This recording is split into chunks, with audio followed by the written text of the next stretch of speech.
Baik, kita ada di video yang kedua. Kita akan bahas tentang 5 masalah umum dalam tim. Nah, seperti apa sih masalah-masalah yang sering terjadi? Ya, ini adalah ulasannya yang saya ambil dari Patrick Lencioni. Ada 5 masalah dalam tim yang biasanya sering terjadi. Barangkali beberapa di antaranya terjadi pada tim Anda, gitu ya. Mari kita ulas dan kita cari tahu kira-kira seperti apa pemecahannya. Yang pertama, yaitu adalah kurangnya kepercayaan. Kurang kepercayaan dari mana? Yaitu kurang kepercayaan dari sesama anggota kita. Anggota tim maksudnya. Kok bisa seperti itu? Ya, biasanya gini, masing-masing dari anggota ini kurang mau untuk apa adanya memberitahukan tentang kekurangan-kekurangannya. Jadi dia merasa tertuntut untuk selalu bersikap sempurna, untuk selalu bersikap bisa gitu ya, meskipun sebetulnya di satu sisi itu adalah kekurangannya, di sisi yang lain sebetulnya temannya bisa nutupin kekurangan itu karena dia punya kelebihan di sana. Jadi kalau ada pekerjaan, biar saya yang kerjain. Nanti kalau ada pekerjaan lagi di yang berikutnya, biar saya yang kerjakan. Ada pekerjaan lagi, oh ini biar bisa yang kerjakan. Jadi kita nggak ada saling percaya antara satu anggota dengan anggota yang lain bahwa sebetulnya dia bisa kerjakan, kita bisa delegasikan ke dia. Dengan adanya delegasi, berarti itu kan artinya ada rasa kepercayaan di situ, gitu ya. Nah, itu dia kurangnya rasa percaya antar sesama anggota. Maka salah satu jalan untuk bisa menumbuhkan kepercayaan adalah dengan memberikan tugas itu ya kepada orang-orang yang menjadi tim kita. Delegasikan tugas sesuai dengan kompetensinya tadi dan percayakan kepada dia. Kasih tahu caranya ya dan motivasi dia bahwa dia mampu gitu. Kemudian kasih tahu juga bahwa setelah ini Anda membutuhkan rekan Anda yang di sana untuk mengecek kembali pekerjaan Anda atau meneruskan kembali pekerjaan Anda di bagian 25% sisanya. Jadi sengaja memang di-split supaya bagi-bagi tugas. Ada pekerjaan yang memang dibagi agar dikerjakan oleh dua orang yang saling melengkapi tadi. Sesuai dengan porsinya tentunya ya. Biasanya leader lebih tahu mana porsi A, mana sebagian lagi yang akan diberikan ke porsi B. Karena kalau kita juga leadernya punya mindset bahwa saya kayaknya lebih percaya sama dia, tugasnya nampaknya akan lebih cepat selesai. Oke lah, dikasih aja tugas ke si A tuh, yang B nggak pernah dikasih. Ini timbul lagi ketidakpercayaan, bukan sesama anggota, malah antara B-nya dengan atasannya sendiri. Sebetulnya atasan saya tuh percaya nggak sih sama saya kok, yang dikasih tugas A melulu ya. Saya nggak pernah dikasih tugas seperti itu, padahal saya mampu loh. Kenapa ya? Gitu kan? Akhirnya timbul lagi masalah baru. Gitu ya, jadi lebih baik kita membagi tugas-tugas yang ada supaya nanti bisa dikerjakan bersama-sama sesuai dengan porsinya masing-masing atau kompetensinya masing-masing. Yang pertama. Kemudian yang kedua adalah takut konflik. Jadi ada sebagian orang yang beranggapan bahwa yang namanya tim yang sehat itu adalah tim yang adem ayem gitu ya, nggak pernah ribut gitu. Padahal saya harus patut curiga kalau ternyata ketemu dengan kondisi tim yang seperti itu.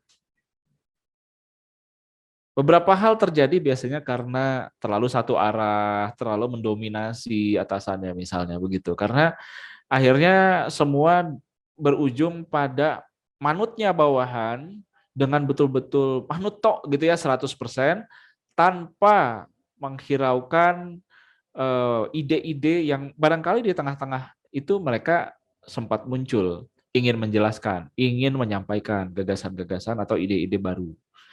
Nah ini nggak terjadi tuh, semua satu arah.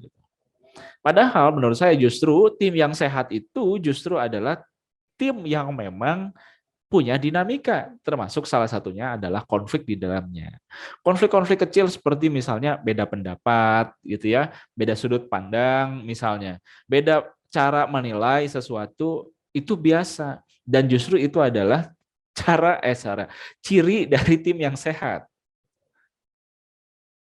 Justru itu adalah ciri dari tim yang sehat.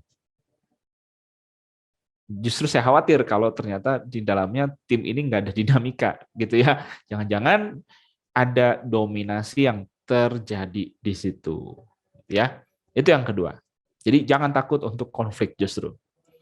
Yang ketiga adalah peran kurang ditekankan. Jadi kan masing-masing anggota punya perannya ya, punya tugasnya, punya tanggung jawabnya. Kurang jelas gitu. Kurang jelas diinformasikan. Anda itu punya peran, tugas, tanggung jawab itu apa sih? Yang B apa aja sih? Bedanya dengan yang C apa? Gitu. Jadi semua saling paham peran dan tugasnya masing-masing. Nah, kalau ini nggak ada sosialisasi ya atau informasi terkait dengan hal ini, maka semua jadi abu-abu tuh, serba bingung. Terus nanti saya ke Anda nanti bagian apa aja ya? Nanti saya bisa nggak kalau bingung tuh. Jadi pembatasnya itu bingung. Kapan saya harus koordinasi? Kapan saya harus mengkonfirmasi terkait dengan sesuatu? Kapan saya bisa memutuskan? Sampai mana, sejauh mana misalnya batasannya? Ya, jadi ini harus clear dulu nih yang nomor 3. Peran harus ditekankan supaya nanti tidak saling tunggu ketika mau eksekusi. Oh kan itu tugasnya dia, nanti yang dia balik lagi nunjuk ke kita. Oh bukannya tugasnya kamu ya? Gitu ya. Jadi ini harus clear dulu nih yang nomor 3. Ya. Kemudian yang keempat adalah ketidakpedulian akan hasil. Ya, ini klasik sekali yang terjadi ketika masing-masing dari anggota itu punya sikap egois. Jadi mau menang sendiri. Ya, pengennya sendiri. Nggak peduli dengan hasil bareng-bareng. Yang penting sih udah kerja bener. Katanya sih gitu. Iya sih bener. Gitu, tapi Anda nggak komunikasikan hasil kerjaan kepada yang lain.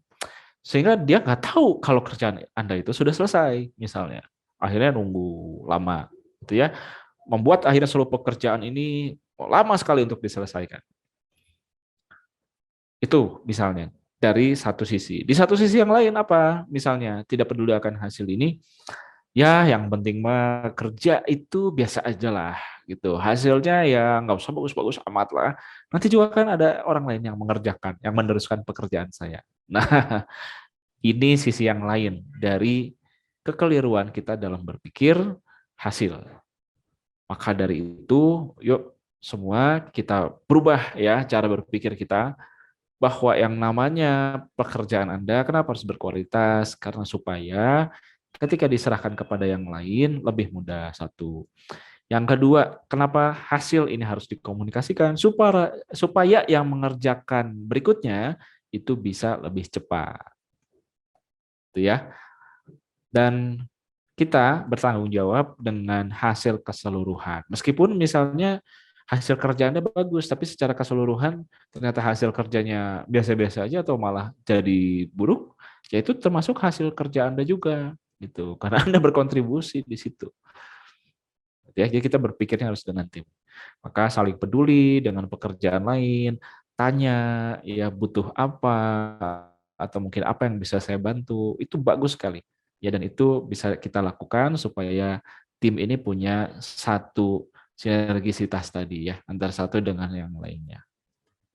Kemudian apa yang kelima? Yang kelima yaitu adalah menghindari pertanggungjawaban. Nah, ini biasanya masalah di dalam tim yang orang itu seringkali apatis ya, masa bodoh lah, lepas tangan, nggak mau tanggung jawab. Biasanya ada kaitannya dengan yang nomor 4 tadi, bahwa ya sudah saya punya tugas, yang penting saya selesai, ya saya tidak tanggung jawab dengan hasil berikutnya, itu kan bolanya sudah saya serahkan ke dia Pak. Jadi dia merasa nggak pegang bola panas lagi gitu. Ya itu artinya sama saja dengan individu ya, bukan tentang tim. Maka semua hasil yang kita upayakan hendaklah ketika kita mengevaluasi hasil dari tim, ya semua kita tekankan bahwa ini adalah kontribusi dari masing-masing, apapun hasilnya. senang bareng-bareng, sedih bareng-bareng. Ya, kalau bagus bagus karena hasil bareng-bareng, jelek itu pun kita harus evaluasi bareng-bareng. Bukan hanya satu dua orang saja. Gitu. Oke? Mudah-mudahan sampai di sini bisa memahami ya bagaimana masalah-masalah tim ini dan bagaimana cara kita untuk menghindarinya. Terima kasih.